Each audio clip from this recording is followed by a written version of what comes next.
Alright, now I'm going to talk about the transportation costs. So I kept this from Woodcock at 11. It says space colonization is bad because of these costs. Very costly today. Launching a pound of payload costs about $10,000.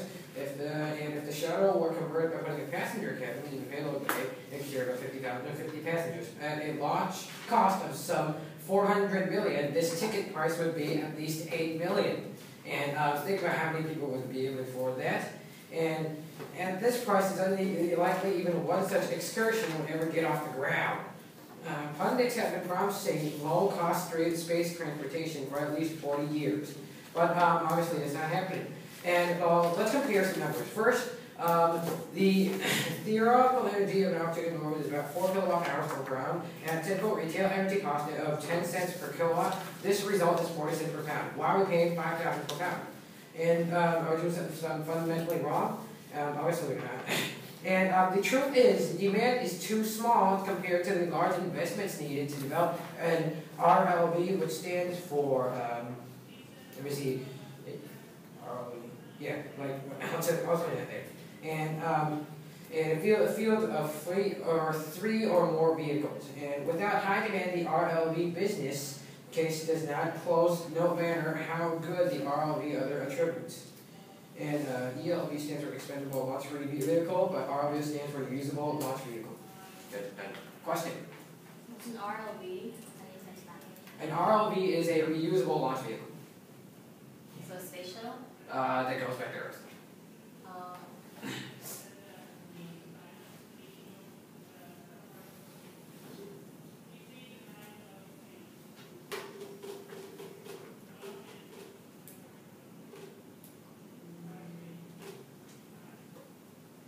How would you respond to the fact that we are planning to reduce the amount of a space ticket to $10,000 to $50,000? You don't tell me how you're going to reduce it.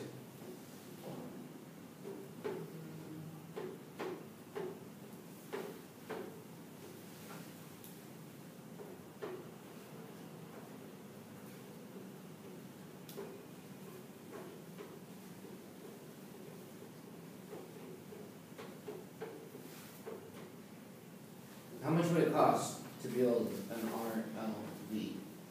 Not mentioned in this paragraph. How much would it cost to build an ELV? Same, not mentioned. So, how do you know that your estimates of the cost are accurate if you can't even tell me how much it costs to make either vehicle? Because I told you how much it costs to send it into space. Right, but that assumes a type of technology that exists now. What if we build a new ship? Yeah, well then, if it does build a new ship, it's got to tell me another source of energy, or if it's using the same thing, it's probably going to cost the same thing, because, it's quite a bit of distance from the Earth to the Earth into space, when there may be another planet or something. So is it your argument that the cost of fuel is $10,000 per pound? And that's what makes it so expensive?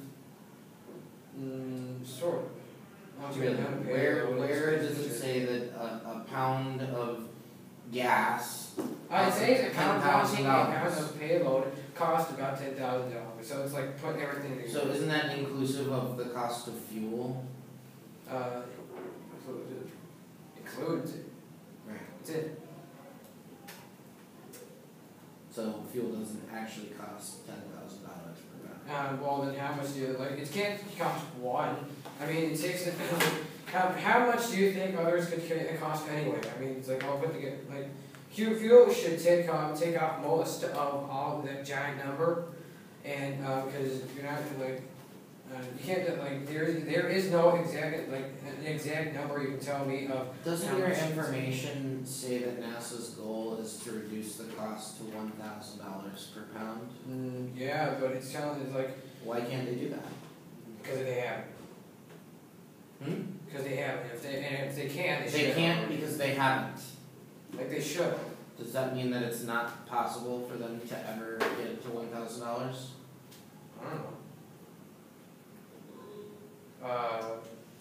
Katrina, you got any more? How do you respond to the fact that right now all the organizations, NASA, DOE, DOI, they aren't focused, so all focus, they could very likely reduce the price of the space ticket. Because even if these organizations were organized, they could they probably they would have a very big problem how they're going to reduce the cost of how much it's going to take to how much is going to take for the fuel to send all the stuff up into space. It's a very big problem. That's why they focus and work together. So what are they going to focus on? We'll focus on allowing tourism into space. Alright.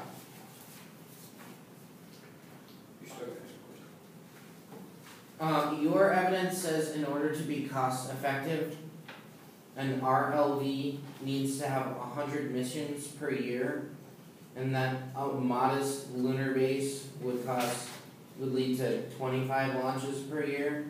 Mars would need 50 launches per year. Yeah. Is there any reason to believe that the combination of Mars 50 launches per year plus current worldwide demand of 20 to 40 launches per year plus tourism wouldn't lead to 100? 50 plus 20 to 40 is 70 to 90, which means that there would have to be 30 to 10 tourist flights a year to become cost effective. Yeah, so So, is there any reason to believe that tourism couldn't lead to 10 to 30 flights per year? Like we said before, putting a passenger cabin in Palo Bay carry 50 passengers and it cost of $400 million.